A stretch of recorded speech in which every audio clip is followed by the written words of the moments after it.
Hi, my name is Becky Jennings, and this is the Responsible Parenting Podcast. I give you the transformational tools to stop reacting to your children in the moment and start responding with intention. Do you find yourself locked in a daily power struggle with your child? Do you fall back into old patterns like yelling or threatening just to stop the annoying behavior? Are you desperate to learn how to connect with your kids, set boundaries, heck, gain some cooperation? If this is you, you need to check out my community. Inside my community, you'll have access to my signature strong-willed language course, where you learn how to regulate yourself, understand and speak your strong-willed kids' language to virtually eliminate the constant power struggles. You'll have access to my workshop library, giving you step-by-step strategies for sibling rivalry, listening, anger and aggression, emotional regulation, and more. You'll have weekly Q&A opportunities to get personalized answers on challenging situations. You'll get specific strategies for you based on exactly what's going on in your home. No umbrella strategy, no umbrella script, no bots. You'll get a personalized roadmap to support you. Plus, you'll get dozens of bite-sized lessons to regroup, stay on track, and stay motivated. It is time to stop walking on eggshells around your children and finally experience the relief you are looking for. Join the community today, and let's get started. Hello. Welcome back to another episode of Responsible Parenting. My name is Becky Jennings. I'm your host, and I am coming to you a little bit before the holidays, so you might be listening to this afterwards. But my son, my 4-year-old son, is in the thick of practicing for his holiday recital. And we had a little bit of a traumatic incident during the rehearsal process.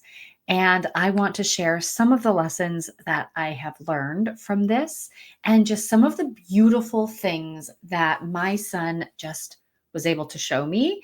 And it really kind of full circle impacted the way that I'm now kind of moving through the holidays and looking at things a little bit differently. So a little bit of backstory. My son is 4, and this is his very, very first on stage holiday performance. He's in an elementary school. It's kind of a big deal. All of the big kids are doing it. And he was in the auditorium with the drama teacher. They were practicing their recital, their songs. And the story is still a little bit muddled. We're only 3 days out of it at this point, but he tripped on something, whether it be some of the decorations, a string of lights, or something. And he fell at such force that his 2 front teeth, now he's 4, so he has not even gotten a wiggly tooth at all. So his 2 front teeth, one of them went completely backwards. The other one is super loose in his head right now. We're trying to keep it. We will find out in a couple days if that tooth also has to be extracted. And then the other 2 right on the outside of the first 2. So you have your 2 front teeth, and then you have the 2 right next to it, and then you have your canines. But the 2 right next to it, they're both broken at the root, not just chipped at the front, broken at the root. And 2 of them are shifted in his gums. So there's a mess. It's a full mess. It's a disaster in there. And there's so much bruising and so much swelling. And he bit through 4 or 5 different spots in his lip. And it looks so painful. His lips, his gums, they're all black and blue. There's canker sores everywhere. And this kid has had a smile on his face the entire time. It makes no sense to me. It truly makes no sense to me because I cannot even imagine the amount of pain he is going through right now. And it's made me sick to my stomach just thinking about how he is going through life, going through practices and going through rehearsals and going through school and showing up to baseball and all of these things with so much pain in his face. And he's smiling and he's laughing. And his cousin sent him a message, and he sent them a little message back saying, "Thank you for the note. I hope you have a really wonderful day. I hope tomorrow is great for you." Like, what? So I wanted to share, it's only been 3 days, and he is just rock starring through this. And a lot of these things I'm just noticing, this is wild how well he is coping with such a traumatic experience so much pain, and how he is finding these beautiful moments to cherish, and he's finding this silver lining, and he's just being incredible, like truly incredible. So I wanted to share first and foremost that he is really thriving in the connection part of this, right? Connection is absolutely critical when you need help. What I am noticing is he's a very independent child and he likes to do everything on his own, but he is actually asking for help. We can't do everything on our own. And sometimes, even in trauma, even when we're hurt, even when we are frustrated, we tend to push people away as opposed to seeking out the support, as opposed to asking for what we need. And I am noticing that he is asking for what he needs so freely, so amazingly. Like he doesn't have any of the shame, any of the preconceived notions that he's not going to get help, any of anything, like any of those stories that we've told ourselves forever. Like we just have to muscle through. We just have to grin and bear it. We just have to keep pushing ahead. He's slowing down and he's asking for help.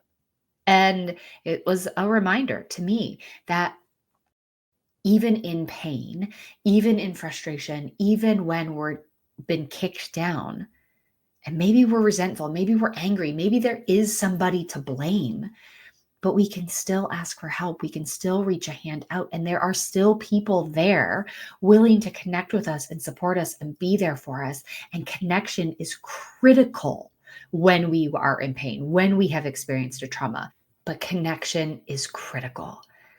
When you need help, reach out.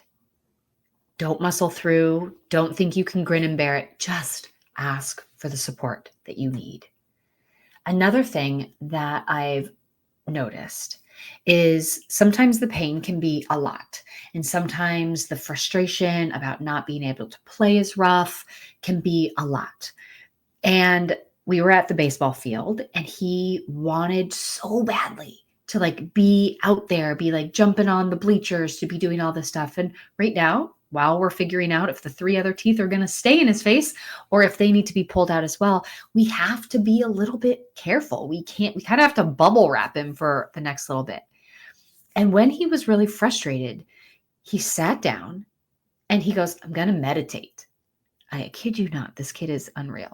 But he sat down and he started meditating. He put his, 2 forefingers and his thumbs together. He crossed his legs and he started oming. Then he put his hands together and kind of started rubbing them together. And he started doing big inhales and really deep exhales. And then earlier in the week, so similar thing, earlier in the week, he was having a rough time going to bed because first night, so much pain and he was crying and whimpering and there's nothing I can say in those moments to help calm his body down. And so instead, I held him in bed and I kind of had his head on my chest and I started humming. And I just let like that vibration of in my chest start to kind of co-regulate with him. And it took a little bit longer than I thought it would. So I was humming for probably 5 minutes. I kind of made up a little bit of a song, but it was 5 minutes. And in the grand scheme of things, it's not that long. But in the moment, you're like, oh my gosh, how long is this going to take? But he started to soften. He started to slow his body down. He started to get that quiver where he was finally starting to release the tension in his body. And it was that humming and that slow breath and that melody that really soothed him in the moment. And oftentimes, and this is one of those things, it's such a simple grounding tool to just let that vibration resonate through your body. And what's actually happening there is you're stimulating your vagus nerve. And your vagus nerve is what helps us get out of that sympathetic where we're in that panicked, frustrated, like chaotic state. And it helps us get back into the parasympathetic, which is that rest and digest. And that simple humming, that simple vibration through that vagus nerve that stimulates that It allows us to tap into our nervous system and calm it down. And it's right there at our fingertips at all times. And this was just a beautiful reminder that that tool is accessible whenever that pain, physical or emotional pain, is at the surface, that we can actually reduce that pain and actually step into calm with that vagus nerve stimulation. I want to share my free guide to managing our kids' meltdowns. We know that meltdowns are normal, but they still suck and can be ridiculously triggering. This 4-step free guide will help you break the cycle of reactivity and help you get through the meltdown without snapping yourself. Don't join your kid in the tantrum. Grab my free guide and learn how to manage meltdowns like a pro. Head to responseableparenting.ck.page/meltdown, or just go and click the link in my show notes and get your guide today. I also noticed that even when he can't talk, when his face is, puffed up like this and his lips are so fat that they can't touch and he's having a hard time eating, he was so excited that he was going to be able to visit or get a visit from the tooth fairy. And on top of that, I have to go to his school to give him pain medicine because his school can't administer it for him. He can't go to the nurse's office. So I have to pop in and do it for him. And it has been the joy of his life, the shining moment, the thing he can show off to his friends, that his mommy gets to come, and his mommy gets to come to his room every day. And it is literally like the sparkling jewel in his life, that I get to be on campus, that I get to come to class, that I get to do all these things. And he is finding so much joy in that. And what he's showing me time and time and time again is that trauma happens. Unexpected trauma happens. And you don't have to be the victim of the story. You can find the lesson. You can find the silver lining. You can see the people there to support you. And yes, and I'm not saying, by the way, I am not saying, oh, trauma happened to you, get over it, stop being the victim of your story. That is not at all what I am saying, because I know I have had traumatic moments in my life that have taken years to move through. So I am not saying get over it. You don't need to be the victim of your story. What I'm noticing is the ability, the desire to shift the reality, the desire to not stay stuck. This is what he's doing. He is showing me that he doesn't need to be stuck in the narrative that he is this victim, that he is just this wounded kid who can't do anything. He's still playing with the same level of happiness. He's still seeking out opportunities to be with his friends. He's still enjoying life as much as he can within the limitations of his injury. And another huge one that just continues to smack me in the face over and over and over again is control. I can plan as much as I want. I can have a system and a strategy for everything under the sun, but you cannot control life. You cannot control things. There are just fluke things that happen on a regular basis, and nothing is in our control.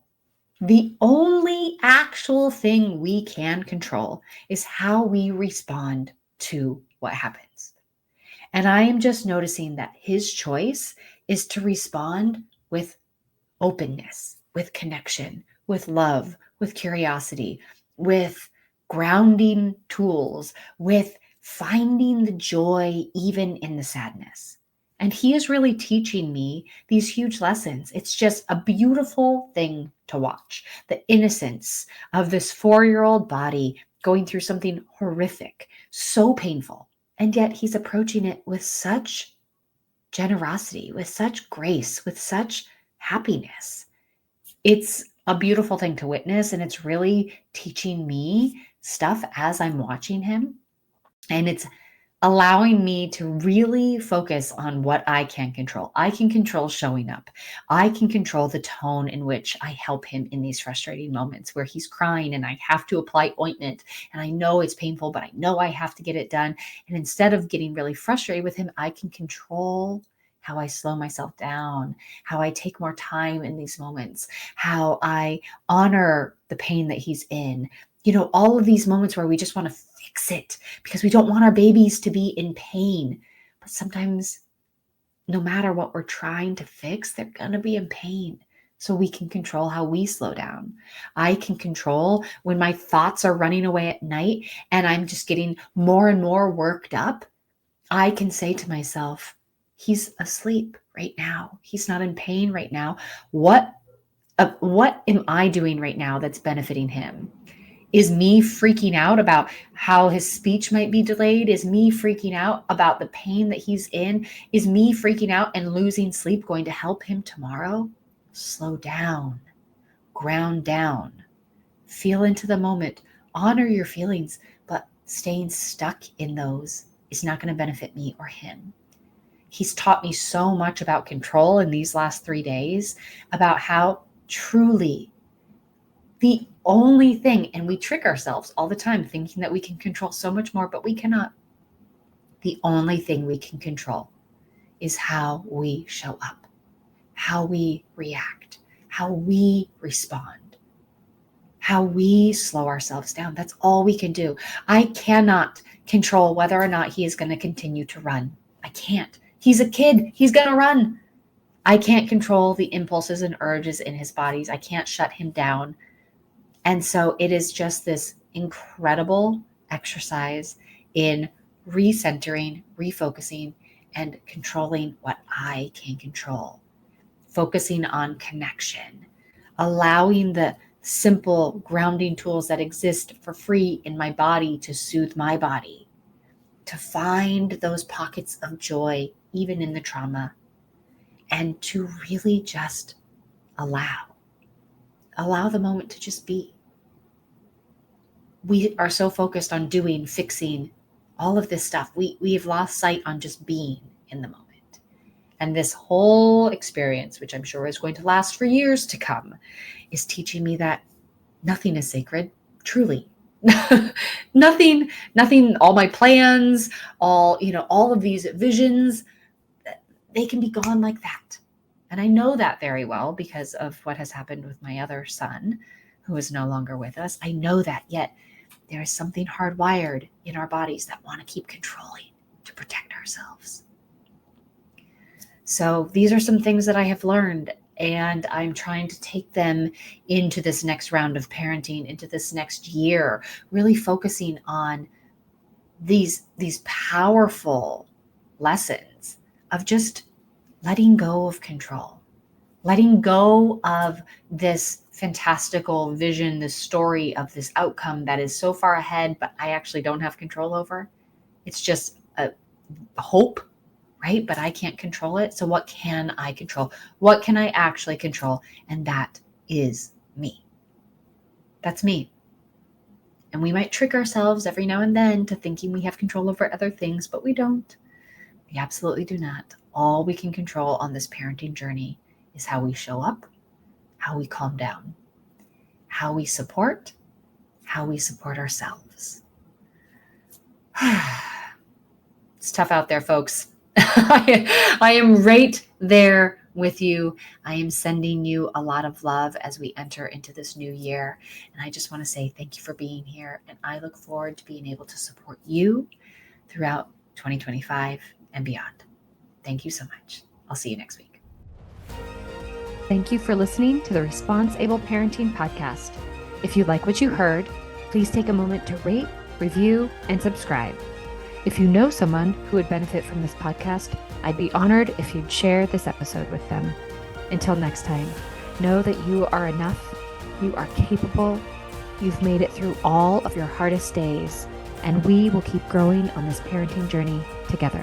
This podcast was produced by Kim Kelty and myself, Becky Jennings, and edited by the Kelty Method, Branding and Podcasting.